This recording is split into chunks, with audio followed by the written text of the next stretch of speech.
పుష్పమేనియా ఇప్పట్లో తగ్గేది కాదు. అంతకు మించిన సినిమా వచ్చేవరకు అసలు తగ్గేదేలే మేనరిజాన్ని గుర్తు చేసుకుంటూనే ఉంటారు జనాలు. లేటెస్ట్గా పుష్ప త్రీక్వెల్ గురించి వార్తలు వైరల్ అవుతున్నాయి. ఈ సినిమా ఎప్పుడు స్క్రీన్ మీదకు వచ్చే అవకాశం ఉందోననే చర్చలు జరుగుతున్నాయి. ఫిల్మ్ నగర్లో ఇప్పుడు ఇదో ఇంట్రెస్టింగ్ డిస్కషన్. మొన్నటికి మొన్న ఇంటర్నేషనల్ డయాస్ మీద పుష్ప సాంగ్కి పెర్ఫార్మ్ చేశారు ఔత్సాహికులు. ఆ విషయాన్ని షేర్ చేస్తున్న ఆడియన్స్ అంతకు మించి ఓ ఇంట్రెస్టింగ్ విషయాన్ని కూడా మాట్లాడుకుంటున్నారు. అది పుష్ప త్రీక్వెల్ రిలీజ్ డేట్ గురించి. డిసెంబర్ దగ్గర పడుతుందంటే పుష్ప వైబ్స్ మొదలైనట్టే. ఫస్ట్ పార్ట్ రిలీజ్ అయిన 2021ని, సెకండ్ పార్ట్ ప్రేక్షకుల ముందుకు వచ్చిన లాస్ట్ ఇయర్ని గుర్తు చేసుకుంటున్నారు ఆడియన్స్. నెక్స్ట్ పార్ట్ ఎప్పుడు రావచ్చనేదానిమీద డిస్కషన్ షురూ అయింది.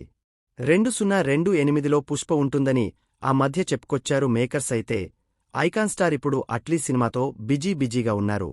ఇంటర్నేషనల్ లెవెల్లో తెరకెక్కే ఈ సినిమా ఎప్పుడు పూర్తవుతుంది, ఆ తర్వాత బన్నీ ఎప్పుడు ఫ్రీ అవుతున్నారన్న విషయం మీద క్లారిటీ రావాల్సి ఉంది. మరోవైపు సుకుమార్ కూడా బిజీగా ఉన్నారు.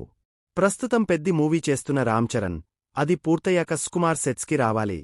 ఈ సినిమా పూర్తయ్యాక సుకుమార్ ఇమీడియట్గా పుష్ప త్రీక్వెల్కి హాజరవుతారా, లేక ఇంకేమైనా ప్లాన్సున్నాయా అన్నది ప్రస్తుతానికి సస్పెన్స్. ఇప్పుడు చేస్తున్న ప్రాజెక్టులు పూర్తయ్యాక బన్నీ అండ్ సుకు ఇద్దరూ ఈ ప్రాజెక్టుకు వస్తేనే 2028లో పుష్ప వీలవుతుంది.